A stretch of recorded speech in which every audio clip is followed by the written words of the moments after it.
هەنا خۆشەویستان لا تۆریەکەم داوکو ئاماژەمان پێکرد ئێمە باس لە هەنار و وەرزی پێگەشتنی هەنار دەکەین و هەموو وردەکاریەک لەسەر جۆرەکانی هەنار و ئەو بارانی کە ئێستا جوتیاران چاوەڕێی ئەکەن ڕوو بە هەنار و شەربەت و ئەم بابەتانە هەمووی لە تۆریەکەمدا باز دەکەین دیارە خۆشەویستان گفتوگوی بابەتە لەگەڵ مامۆستا هەرەبانسما مامۆستای زانکۆ هەروەها لێ پرسیاوی کێڵگەی کشت و کاڵی کۆلێژی تەکنیکی و زانستدا پراکتیکیەکانی هەڵەبجە کە ڕاستەوخۆ لەگەڵمان ئامادە دەبێ مامۆستا سڵاوت لێبێ و بەنیز باش کە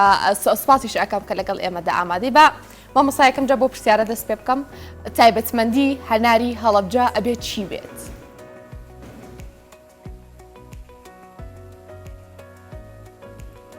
سڵاو لە ئێوە و سڵاو لە تەواوی بینەرانی ئێنارتی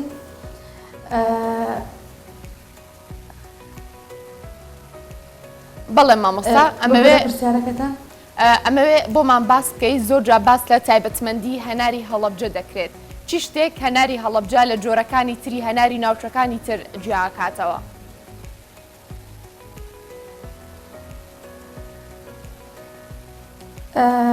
هەنار خۆی سنفێکە خۆی هەنار چەند سنف درەختێکە یعنی تقریبا نزیکەی 20 سنفێکی هەیە موتنی ئەسلی یعنی شوێنی ئەسلی ئەم درەختە بریتە لە ئاسیا یعنی منطقەی عێراق و تقریبا چیاکانی هیمالایە ئێران ئەو منطقانە ئەگرێتەوە یعنی بوونی ئەم سنفە لەم ناوچەیە کە وەکو موتنێکی ئەسلی ئەم ناوچەیە وا ئەکاکە یعنی باشترین شوێن بێ بۆی کە یعنی سەرچاوی ئەسلەکەی شوێنی ئەسلەکەی هەڵەبجە و بڵین عێراقە زۆر باشە مامۆستا ئێستا باسی ئەوە کرێ کە جوتیاران چاوەڕێی یەک بارانن بۆ ئەوەی بتوانن بەرهەمی هەنارەکانیان کۆ بکەنەوە و بیخەنە بازارەکانەوە ئەم کۆتا بارانەکە ئەمان چاوەڕێیەکەن چی کاریگەریەکی دەبێت لەسەر بەرهەمی هەنارەکە چون کاریگەری دەکاتە سەرەوەی هەنارەکە ئامادە بێ بۆ فرۆشتن و گەشتنی بەدەستی هاوڵاتیان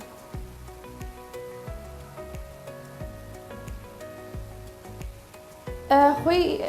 هەنار ڕۆکێکە کە بەرگەی پلەی گەرمای بەرز ئەگرێ و بەرگەی کەم ئاویش ئەگرێ ڕاستی ئەگەر بڵێن بوونی هەنار یعنی ئێستا لەم وەرزەیە خاستەن من ئێستا باسی هەنار کەم لە ئەم ساڵدا هەنار چونکە کەم بارانی بینی بەخۆیەوە چونکە ئاودانی ڕێک و پێک ینی ئاو کەم بووە هۆی ئەوەی کە هەناری ئەم ساڵ زۆر باش نەبێت یعنی ئەوەی کە جوتیارانیش ئێستا چاوەڕێی بارانێکەکەن چاوەڕێی ئەوەکەن کە خۆی ئەها عادەتەن قسەیەک هەیە لە ناو کوردەواری خۆمان کاڵێ یەکەم باران بدا لە هەنار ئیجا هەنار خۆشە بێت یعنی ئەوەیە زیاتر ئەڵێن کە جوتیار چاوەڕێکە جوتیار چاوەڕێی ناکە بەڵام خەڵکی کێ چاوەڕێک کاتە کە تۆڵی لە کورداری خۆمانەواڵن مامۆستا ئەمە هیچ بنەمایەکی نییە بۆ لە ڕووکاڵیەوە بنەمایەکی دیاریکراوی نییە کە فعلەن ئەو بارانە کاریگەری لەسەر بەرهەمەکە بکاتە ناقسەی کورداری خۆمان بنەمای هەیە بنەمایەکی هەیە نەنا یعنی ئەڵێم لە کوردەواریە ئەمە وتراوە ڕاستە وتراوە بەڵام بەڵێ بنەمای علمیشی هەیە و کە ئەتوانی بڵین یەکەم باران وە ئەکاکە هەنار خۆشە بێت بەڵام خۆی ئێستا من ئەگەر باسی درەختی هەنار بکەم هەنار درەختێک یعنی پێویستی بە ئاودانێکی بەردەوام هەیە نەک ئەوەی کە بڵێ درەختێکە زۆر پێویستی بە ئاو هەیە پێویستی بە ئاودانێکی ڕێک و پێک هەیە کە مەسەلەن بە بەرنامە ئاودێری بکرێت نەک ئەوەی بڵێ هەفتەی سێ جار پێویستی بە ئاودانە نا بەس ئاودانەکەی وا بێکە بینی هەنارێک یعنی ئاودانێک بۆ ئاودانێکی کە هەنارەکە بنەکەی وشک بێتەوە یعنی سەطحی ڕووی خاکەکە وشک بێتەوە ئەمەش وای کردووە یعنی ڕێک و پێکی ئەمە وای کردووە کە زیاتر چاوەڕێکەجان لەم کە تەشتا ئێستا هەنار چونکە لە فەسڵی ئاوگرتنایە بەوەیە کە جوتیاران چاوەڕێ یەکەم بارانەکەن کە لەوەچێ خاکەکەیان وشک بێ لەوەچێ یعنی کەش و هەوای وای کرد بێ کە فێنک بێتەوە کە فێنک بوویەوە جەو ئەمە ئەبێتە هۆی ئەوەی کە بە هەنار قەباری گەورەتر بێت و زۆرتریش ئەو بگرێت زۆر باشە مامۆستا باسی جۆرەکانی هەنارمان بۆ بکە بە تایبەتی لە سنووری هەڵەبجەدا ئەمە هەنەجار هەناری جیاواز بە چاو دەبینین بۆ منە ڕەنگیان جیاوازە قەبارەیان جیاوازە ڕەنگی تۆکڵەکەیان جیاوازە ئەمە ئەکەوێتەوە سەر جیاوازی جۆری هەنارەکە یاخود تەنها شێوازی پێگەشتنێتی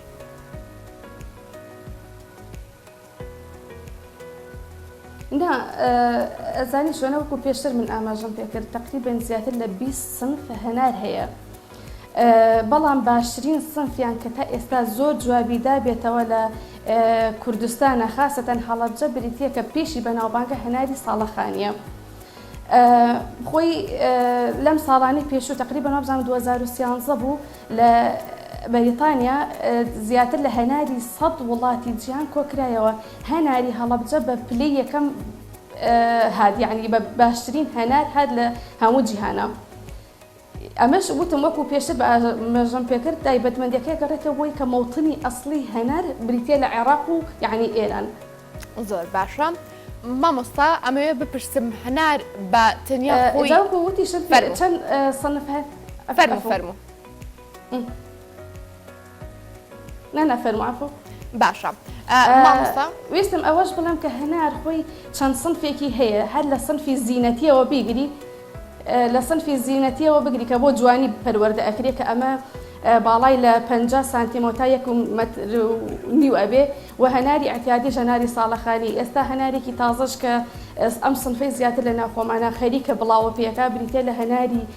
ڕەشی بێناوک کە ئەمە تقریبا ئێستا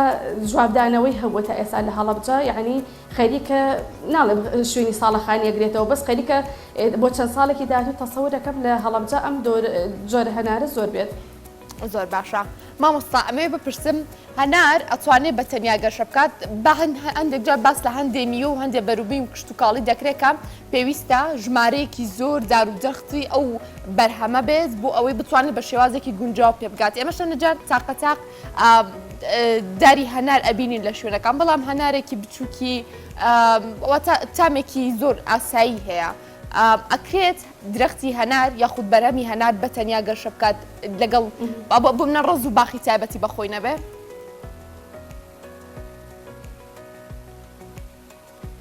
بەڵێ یعنی پرسیارەکەت ئەوەیە یەکەم کە مەسەلەن ئێستا ڕۆکی فستقمان هەیە کە ئەبێ یعنی نێرۆمێ هەبێ بەڵام هەنار ئەم وەسەفاتەی نییە بە حکمی ئەوەی کە گوڵی هەنار لەسەر یەک گوڵ نێرەش و مێشی هەیە یعنی ئەتوانێ یعنی پیتێنی ناوخۆیی بکە. لەسەر هەر هەمان هەنار دوو جۆر گوڵ هەیە مەسەلەن هەیەە کە هەم توخمی نێرۆمەیە لەسەر هەمان گوڵە هەمانە کە یعنی نێرە جیا و مێجیا بەڵام ئەوانەی کە نێرە جیایە و مێجیایە یعنی لە ساڵنەوە نابن بە هەنار هەر لە سەرەتایی بەهاری کە ینی ئەخیری بەهار کە گوڵ ئەکات ئەڵێ زۆربەی گوڵەکان وەریون ئەتوانین بڵێن ئەو گوڵانن کە بڵێن جنسن یعنی نێرەیان لەسەر یامەیان لەسرە بەڵام زۆر جاریش ئەمانە بەهۆی حەشەراتەوە مەسەلەن حەشەرەیەک بەهۆی قاچەکانیەوە مەسەلەن هەنگ لە ئەندامی نێرەی گوڵێکەوە نێرەک ئەگوازێتەوە بۆ ئەندامی مێ بۆ شێوە ئەتوانی ئەم گوڵە ببێ بە هەنار و ببێ بەبەر. زۆر باشە. مامۆستا ئەی هەنار موتوربە ئەکرێت لەگەڵ هیچ میوەیەکی ترا لە یەک ئەیرێت بۆ ئەوی بەرهەمێکی جیاواز بەرهەم بهێنرێت؟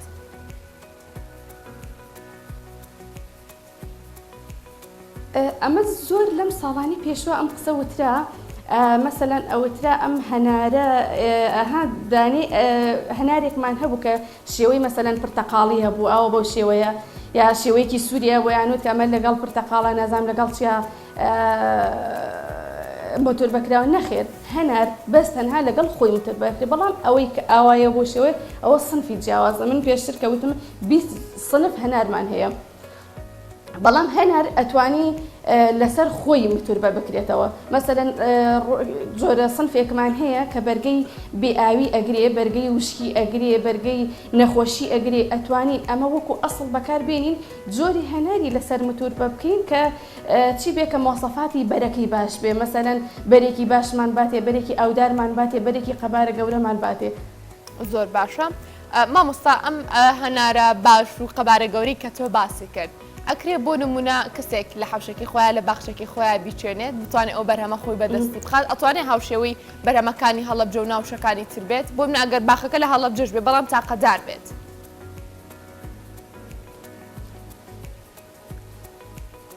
تێگەم ئەزانی چۆن هەنار خۆی من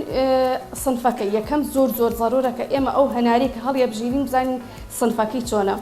یعنی ئەو سنفەی لەگەڵ ئاو هەوای ئەو شوێنەیە بگونجێ دوو هەمینیان کە شتێکە تەسیرە کاتە سەر گەورەی بەر و زۆری بەربریتە لە پەپیتی خاکەکەی کە پێویستە ئێمە ئاگامان لە خاکەکەی بێ ئەو مواصفاتی خاک کە هەنار پێویستێتی ئەوەی بۆ جێبەجێ بکەین وە شتێکی کە زۆر گرنگە بریتێ لە ڕێک و پێکی لە ئاودان لە هەنارە یعنی ڕێک و پێک ئاوی بدەین بە شێوەیەکی تەرتیب و تەنزیم ئاوی بدەین و چەند شتێکی تریش کە ئەو کاتە مەسەلەن نەخۆشی ئاگا لێبێ کە ئەگەر نەخۆشیە لە یا زوو چارەسەریەکەی ئەگەر کێشەیەکی هەبوو زوو بەدەمیەوە بچی بەڵێ ئەمانە هەمویان ئەتوانن تەسیرکەنە سەر قەبارەی هەنار و هەروەها زیاتی بەرەکەی. باشە مامۆستا ئەو هەناری کە ئێمە ئەیخۆین کە بێگومان هاوڵاتیانیش خەڵکیش خواستێکی زۆریان لەسرە هەمان ئەو هەنارەیە هەمان لەو سنفەیەکە دەکرێت بەڕووب هەنار و شەربەت و چەندین بابەتی دیکە.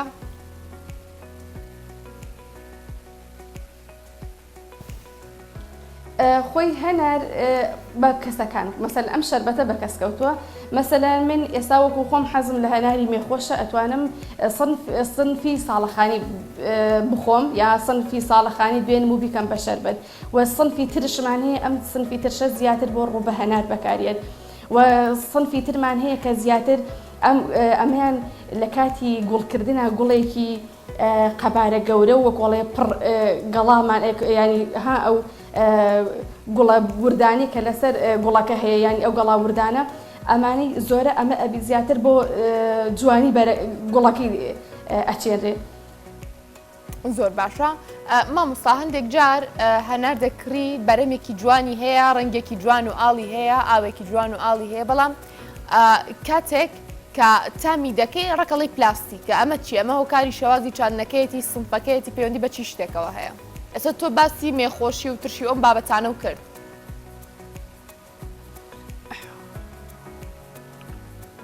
ڕاستە ئەزان چی ئێستا خۆی هەنار عادەتێکی وایە یعنی درەختێکی زۆر بێ مشکلەیە یعنی بەراورد لەگەڵ ڕۆکەکانی ترە درەختێکی بێ مشکلە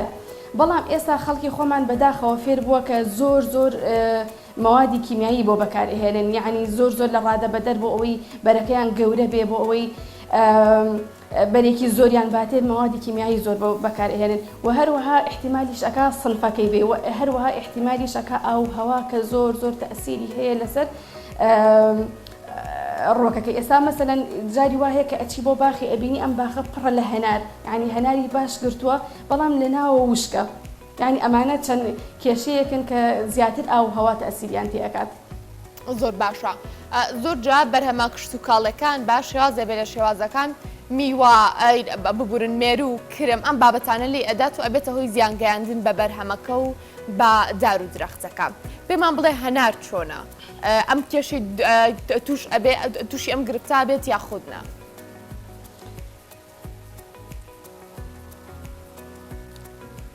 هەناریش هەر وەکو ڕۆکەکانی کە هیچ یعنی کێشەی مەسەلەن نەخۆشی لێدان و ئەوانی هەیە خاستەن لە ئاو هەوای نەگونجاوە مەسەلەن وەکو ئەم ساڵ لەبەر وشکیەکەی جۆرە جاڵجاڵۆکەیەک لە هەنار ئەدا یا شیرینە لە سەرەتای بەهارا زۆر ئەبێ یاخود گەنینی قەدەکەی کە ئەبێتەوەی ینی کرمێکە لەسەر لە قەدەکەی ئەدا کە ئەبێتەوەی وشک بوونی قەدەکەی یعنی ئەمانە چەند کێشەیەکن بەڵێ لە هەنارە هەروەکو ڕۆکەکانی هەیە کە هەیە باشە ئەم گرفتە کاریگەری ئەخاتە سەر تام و جۆر و بەرهەمەکە یاخود تەنها ڕوبەڕووی درەختەکە بێتەوە و تەواو.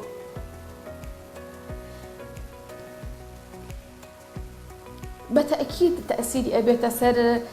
خاصەتەن شیرینە و جاڵجاڵۆکە تأثیرێکی زۆریان ئەبێ لەسەر بچووکی بەرەکە لەسەر وەکاکە مەسەلەن ئەو ڕۆکە فقط بکاکە مقاومە بکە یعنی هیچ ئەو بەرێکە هەمانە بەرێکی بچووکی یعنی خراپ دەرئەچێت ڕاستە بەڵێ تەئسیری ئەبێ نەخۆشی لەسەر بەرەکەی. باشە مامۆستا بەپێی زانیاریەکانی تۆ زیاتر چ جۆرە هەنارێک لە نێو خەڵکدا باوە زیاتر خەڵک حەزیان لە چ جۆرە هەنارێکە تا مێخۆشیان حەز لەیە حەزیان لە ترشە هەناری شیرین یاخود چۆنە بەگشتی؟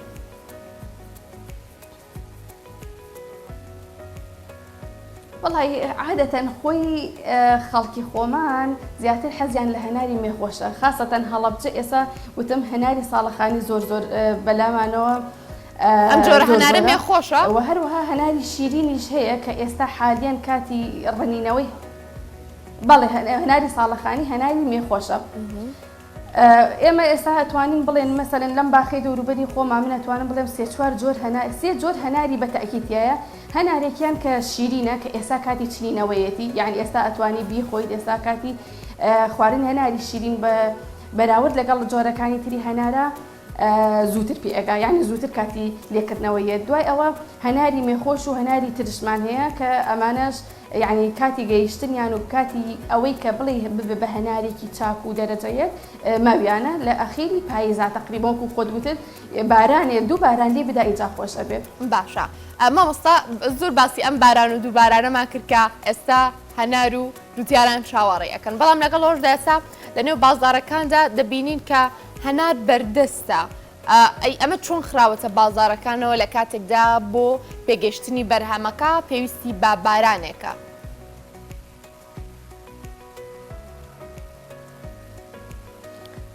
احتمال ئەکا ئەم هەناری خۆمان نەبێت ڕاستی ینی احتمالەکە هێنرا بێتە کوردستان و لە حاڵەتێکیش احتمالەکە ئەو باخە مەسەلەن ئەودانی ڕێک و پێک بێ یا مەسەلەن جۆری وەکو وتم هەناری شیرین بێت کە ئێستا لە شوێنەکانە هەیە لە باخەکانە ئێستا کاتی پێگەشتنێتی احتمالەکە زیاتر هەناری شیرین بێت چونکە ئەگەر بتەوێت ئەو هەنارە ترش و مێخۆشە ببێ ماوێتی بۆ ئەوە و جارێ زوویەتی ینی بۆ لێکردنەوەی هەنار زۆر باشە مامۆستا کاتێک هەنار دەکری تەبعاان تۆ چاوەڕی هەنارێکی سوور و ڕنگ ئاڵ و ئەم بابەتاناکەی کە باسەکەم دەمیشم ئاوی کرد لەگەڵی بەڵام هەندێک جار کە دەیکەیتەوە هەنارەکە دەکەیتەوە ڕەنگێکی کاڵ و تامێکی ناخۆشیشیە ئێمە هیچ ڕێگەیەک هەیە بتوانین لە ڕووی دەرەوە هەناری دروست بناسینەوە هەنارێکی بەتام و ئەو شێوازانی کە باسمان کرد بیناسینەوە هیچ جیاوازیەکی هەیە؟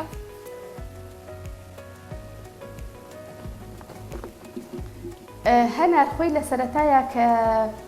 لە دوای گوڵکردنەوە ڕەنگێکی سەوزە ئیتر کە ئەگاتە کاتی پێگەیشتنی بەڵێ ئەبێتە ڕەنگەکەی ئەگۆڕێ بۆ سوور یعنی مەیلۆ سوور ئەبێ و هەروەها بەرەکەشی ینی بەرگی دەرەوەشی ئێستا کە سەیری هەنارکەی تۆزێ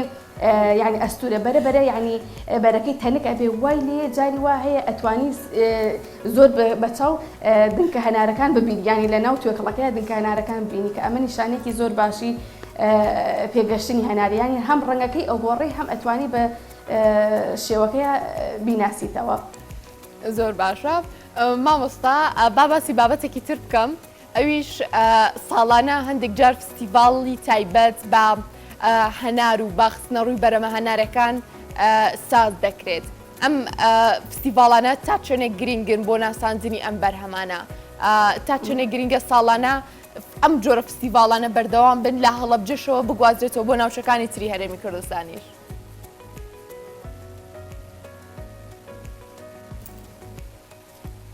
خۆی وتمان هەڵەبجە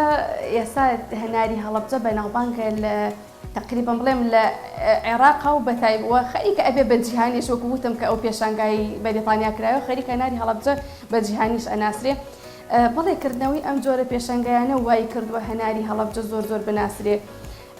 ئێستا حالێن وە بزانم ئەوەنەی من بزانم تقریبا 20 ڕۆژێکی کە فستیڤاڵێکی گەورەی هەنار لە هەڵەبجە ئەکرێ کە ئەمە وە ئەکا یعنی هەناری هەڵەبجە بناسرێنرێ بە خاستەن هەموو عێراق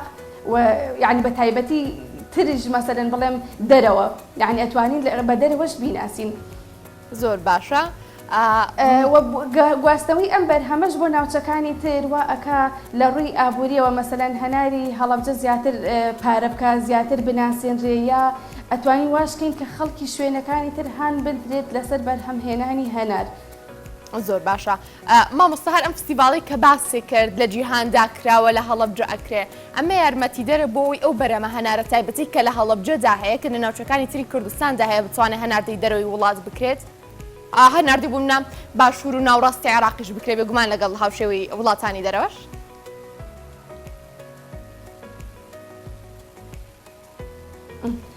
ئێستا حالیان چەند ساڵێکە من ئەوەنەی کە لەم کێڵگەیە ئیش ئەەکەم چەند ساڵێکە هەناری هەڵەبجە یعنی ئەنێرێت بۆ ناوەڕاستی عێراق و هەروەها باشووریش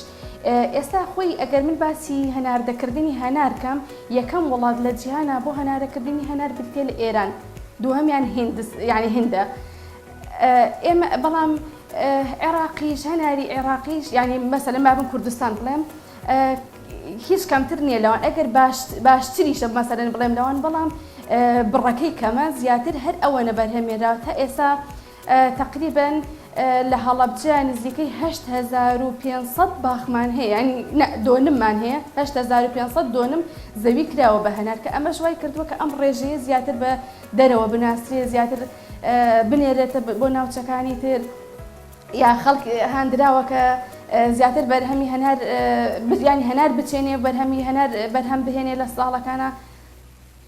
زۆر باشە مامۆستا تەبعاً لە سەرەتای پرۆگرامەکەی باسی جۆرەکانی هەنار و تامی ترش و مێخۆش و ئەمانەمان کرد بەخوا من و هاوکارانمان حەزمان شۆتە هەنار ئێستا تۆ بخۆ ڕێک هەنارەکە لە پشتەوەیە من تۆ بەم ڕێک دوای پرۆگرام هەنارە لێکمەوە حەزی هەموو پرۆگرامەکەی پێ دەرێنم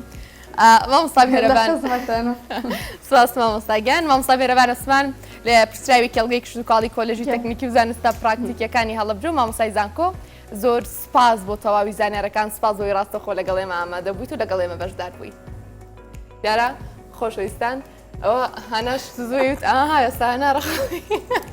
ئەوە لەبەش مامۆستا میهرەبانەوە هەناری زۆری لێ هەڵەگرم بۆ دوای بارانەکە هەنارێنم ئالێرا لە پرۆگرامای خۆ بەڵێن بێ باشە چاوە وچانێک وەرگرین و دواتر بەردەوام ببین